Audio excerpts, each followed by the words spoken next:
আসসালামু আলাইকুম বন্ধুরা, কেমন আছেন সবাই? আশা করি সকলেই ভালো আছেন। আপনারা দেখছেন আধুনিক কৃষি বাংলা, আর আমি আপনাদের সঙ্গে আছি মিজানুর। আজ আপনাদের সঙ্গে একটি ভিন্ন বিষয়ে আলোচনা করব, যে একই ব্যারেলে একসাথে বিভিন্ন ধরনের ঔষধ মিশিয়ে স্প্রে করা যাবে কি যাবে না। আজ ফেব্রুয়ারি মাসের 4 তারিখ, শীত একেবারে শেষের দিকে।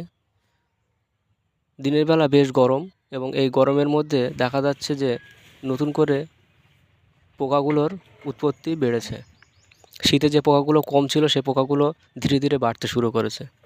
সেক্ষেত্রে আজ আমাদের ফসলের জমিতে আমরা যেগুলো স্প্রে করলাম সেগুলোই আপনাদের এখন এই যেটা দেখছেন এটি হলো ইউপিএল কোম্পানির সাপ। এতে আছে কার্বনডাইনজাইম প্লাস ম্যানকোজেব। এটি সিস্টেমিক এবং কন্টাক্ট ফাঙ্গিসাইড হিসেবে কাজ করে,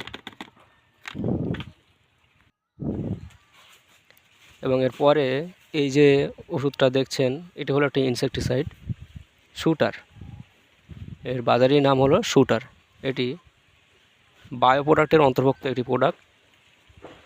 এটি সব ধরনের মাকড়, বিশেষ করে লাল মাকড় যেগুলো পাতার তলায় বাসা বাঁধে এবং পাতার রস চুষে চুষে খায়, ওই ধরনের পোকাগুলো দমনে বেশ ভূমিকা পালন করে। আমরা বিগত কয়েক বছর ব্যবহার করে ভালো রেজাল্ট পেয়েছি। এবং পরে এই যেটা দেখছেন এটি হলো সনেট।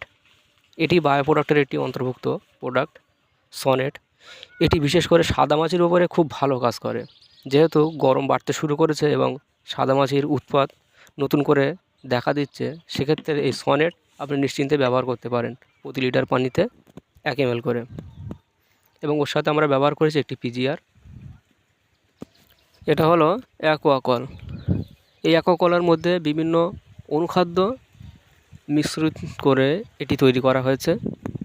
এটি গাছের পিজিআর হিসেবে খুব ভালো কাজ করে, দামও খুব বেশি নয়, আপনারা এটাও ব্যবহার করতে পারেন।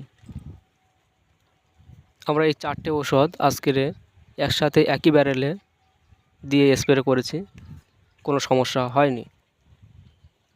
আপনাদের যদি কোনো ঔষধ মিশ্রণের সময় ভয় হয় যে এটি একসাথে দিলে কি হবে, তো তখন প্রাথমিকভাবে ওটাকে টেস্ট করে নেবেন। ছোট একটি কাপে অল্প একটু পানি দিয়ে সেখানে সবগুলো ওষুধ একটু একটু করে দিয়ে চেক করে দেখবেন যে ওষুধগুলো ছানার মতো কেটে যাচ্ছে কি না।